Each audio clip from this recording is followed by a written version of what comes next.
Aku hanya akan terima Alia sebagai isteri aku sampai aku mati. Sayang? Luqman?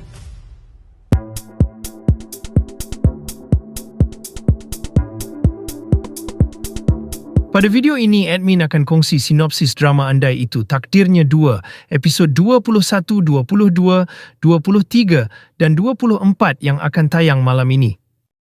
Suasana ruang tamu itu terasa dingin, walaupun dihiasi bunga-bunga pastel yang cantik. Harum melati memenuhi ruang, namun bagi Aizril, aroma itu terasa menyesakkan. Di hadapannya, ayah kepada Azrin sendiri bertindak sebagai wali nikah dengan tenang melafazkan akad, menikahkan Aizril dengan Sharifah Azrin binti Said Razif dengan mas kawin sebanyak RM300 secara tunai. Aizril menyambut tangan wali itu untuk akad. Matanya memandang lurus ke hadapan, tetapi fikirannya melayang jauh. Di sudut ruang, Azrin tersenyum anggun dalam balutan gaun putih, seolah-olah seluruh dunia sedang memihak kepadanya. Namun di sebalik senyuman itu, ada takdir lain yang sedang dipermainkan. Jauh dari kemewahan majlis tersebut, Puan Sri Sharifah Aisyah berbicara dengan nada penuh pembenaran kepada menantunya Alia. Baginya, seorang ibu harus berkorban demi masa depan anak-anak, bukan kerana dengki terhadap anak sendiri. Namun bagi Alia, kata-kata itu bukan pengorbanan, melainkan satu hukuman. Alia yang sering dianggap hanya sebagai anak dari keluarga miskin oleh keluarga terpandang itu, akhirnya tersingkir dari kehidupannya sendiri. Dia hanya mampu memandang melalui celah pintu hospital ketika melihat ayah mertuanya terbaring lemah. Dunia seakan-akan menutup pintu untuknya, dan status sosialnya dijadikan senjata untuk merendahkan maruah dirinya. Aizril tidak pernah benar-benar melepaskan Alia.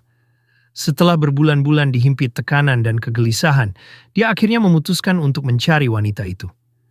Dengan sebuah koper merah di sisinya, dia duduk lemah di sebuah hentian bas, merasa asing di bandar yang pernah menjadi tempat tinggalnya sendiri.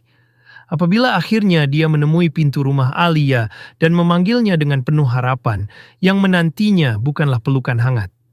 Di belakang Alia berdiri seorang lelaki lain bernama Luqman. Kata-kata Alia yang penuh getaran, namun tajam menyatakan bahwa dia tidak lagi mau hidup dalam kesusahan dan tidak sabar untuk mengakhiri perkawinan mereka.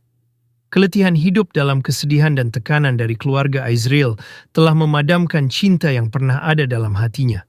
Pertemuan itu berubah menjadi konfrontasi yang tidak dapat dielakkan. Di bawah cahaya lampu jalan yang malap, Aizril memegang lengan Alia, menuntut jawaban atas perubahan sikapnya. Dia merasa telah berjuang mempertahankan cinta mereka, tetapi bagi Alia perjuangan itu hanyalah beban yang tidak pernah berakhir. Di sisi lain, kehidupan baru Aizril bersama Azrin hanyalah sebuah kepalsuan. Ketika Azrin cuba menyuapnya kek dengan penuh kasih di hadapan keluarga besar, fikiran Aizril tetap tertuju kepada Alia. Keadaan menjadi semakin tegang apabila Alia muncul di tengah-tengah mereka, meluahkan segala rasa muak yang selama ini dipendam. Tan Sri Said Abbas cuba menekan Aizril lebih jauh. Dia menyangka menantu pilihannya dapat mengawal hidup Aizril melalui kuasa dan pengaruh keluarga. Namun dia tersilap menilai anaknya sendiri. Di tengah keramaian tetamu undangan dan tatapan tajam ayahnya, Aizril akhirnya berdiri tegak. Suara yang sebelum ini lembut kini bergema kuat, memecahkan keheningan majlis yang penuh formaliti itu. Dia memandang ayahnya, kemudian memandang semua orang yang cuba menentukan hidupnya. Dia menegaskan bahawa hanya Alia yang akan diterimanya sebagai istrinya hingga akhir hayat. Suasana serta-merta menjadi beku. Azrin terkejut tidak percaya. Ayahnya dipenuhi kemarahan, namun keputusan Aizril sudah tidak dapat diubah lagi. Di tengah kemewahan yang penuh kepalsuan itu, Aizril memilih untuk kembali kepada cinta sejatinya, walaupun dia tahu keputusan itu akan membawa badai yang jauh lebih besar dalam hidupnya.